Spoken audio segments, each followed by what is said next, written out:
Ja vám všetkým prajem krásny deň, je to 25. oktobra, streda 28. oktobra. Tu budeme mať tento rok v poradí 11. spln a ten bude v Baranovi. A bude o tom, o čom sa vlastne rozprávame, ja mám pocit, že celý tento rok, o transformácii a o tom, že treba upratať staré, nepotrebné.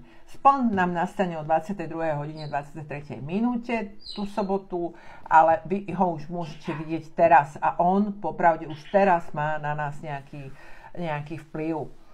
Počas splnu sa neodporúča, aby sme si robili také tie, že čo chceme dosiahnuť, také tie nové začiatky, pretože spln je už vlastne o nejakom takom zberaní úrady a o nejakom takom uvedomení si nejakých vecí. A tento spln nám hovorí teda o tom, aby sme vyhodili všetko, čo už strátilo význam. Aj to, kde si hovoríme, že do tohoto ešte schutnem, alebo toto sa mi ešte hodí, alebo ja neviem, táto soška, tu som si doniesla odtiaľ, ale sa dá na ňu len prach. Proste všetko nepotrebné, na čo nám sa dá prach. Viete, že aj prach je negatívna energia, aj prach nám šíri negatívnu energiu. Takže všetko toto, treba sa toho všetkého zbaviť. A samozrejme, bolo by veľmi výborné zbaviť sa nejakých starých presvedčení, niečoho, čo nás brzdí, niečoho, čo nás v tom živote brzdí, čo nás neposúva, v čom stagnujeme, alebo ešte nás to hádže aj dozadu. Hej, že našim cieľom vlastne je posunúť sa vpred a ten spln nám dáva ideálnu šancu na to, aby sme to urobili. Idem sa pozrieť na karty a potom si urobíme také nejaké splnové afirmácie, ktoré sú presne k tomuto splnu.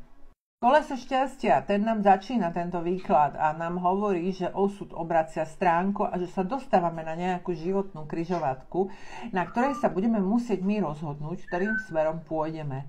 A to je presne o tom. My máme počas tohto splnu v sebe moc sa rozhodnúť, čo vyhodíme zo svojho života a čo v ňom ponecháme. A ako náhle my vyhodíme všetky tie staré veci, tak sa budeme vedieť lepšie posunúť vpred.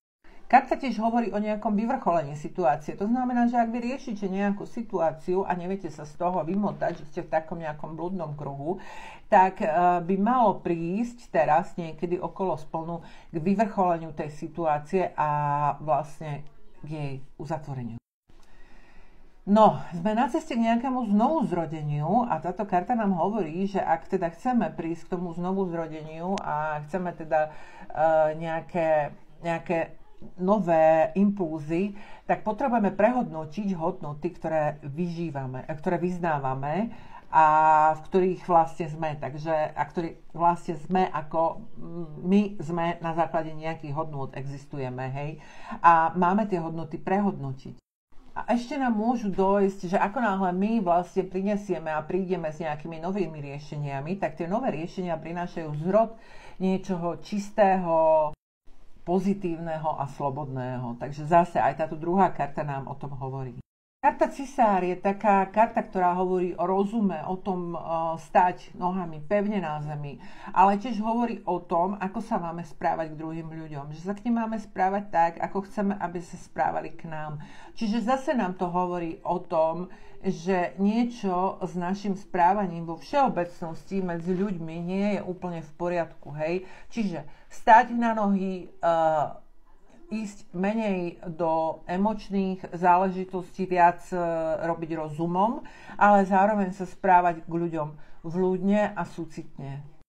Dobre, takže už vieme, že našou cestou je transformácia, našou cestou sú nové myšlienky, našou cestou je oslobodenie sa od negatívnych myšlienok aj voči sebe, aj voči ľuďom. A teraz nám prichádza karta, ktorá nám hovorí o nových dobrodružstvách bez nejakých zábran a o nejakých začiatkoch nejakej novej cesty. O nejakých nových vzrušujúcich zmenách, ktoré nám prinášajú zmenu doterajšieho smeru a doterajšieho nášho smerovania, ale tiež o nejakých novinkách s neistým výsledkom. Ale my v podstate ideme po ceste, blázon ide po ceste Bez ohľadu na to, aby si vytýčil nejaký jasný cieľ. On proste ide, on je zbavený všetkých okov a on jednoducho proste kráča po tej ceste s takou radosťou, voľnosťou, takou ľahkosťou bytia. A toto je presne ten náš cieľ, že my máme ísť po ceste a postupne sa vlastne oslobodiť od tých okov, ktoré nás držia.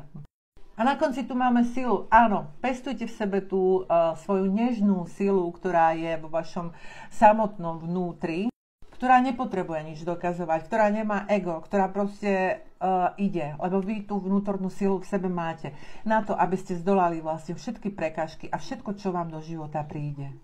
A nechajte sa viesť aj svojou vlastnou intuíciou. A to som si všimla napríklad, tak toto je ten výklad, a to som si všimla napríklad aj keď sme robili ten výklad na 3 náramky na farby, že niektorí ste dávali a povedala som vám, poprosila som vás, aby ste si vybrali srdcom a nie rozumom. A keď si človek vyberá srdcom, tak si nevyberá úplne presne, že podľa farieb, ale to, čo príde prvé. Nie až to, čo v podstate nad čím rozmýšľa. Tí, ktorí dali napríklad 2 farby, tak tí premýšľali. Tam už bol rozum, tam nebola intuícia, to už bol rozum. Potom veľa z vás dalo fialovú a zelenú a nakoniec sa ukázalo, že to najpozitívnejšie posolstvo bolo pod tou hnedou, hej.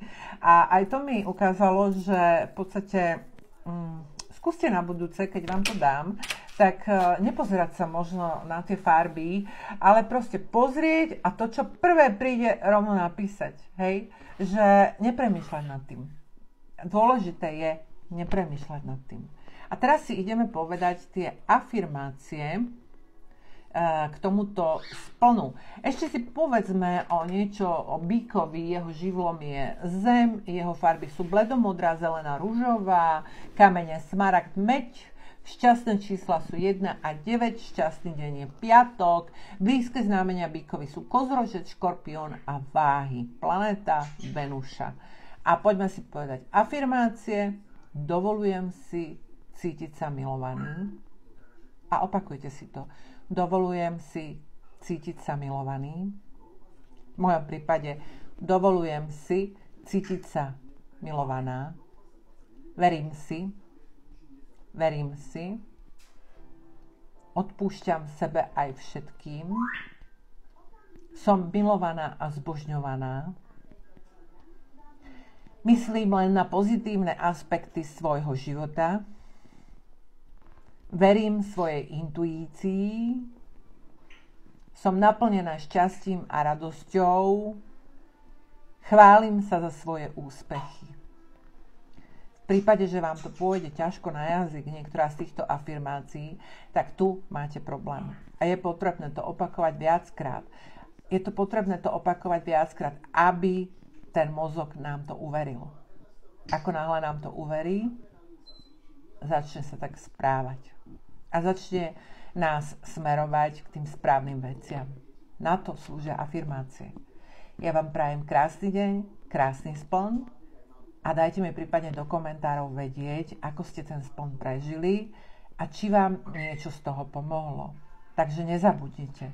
Chválim sa, som milovaná a zbožňovaná, som naplnená šťastím a radosťou, chválim sa za svoje úspechy, verím si, dovolujem si cítiť sa milovaná.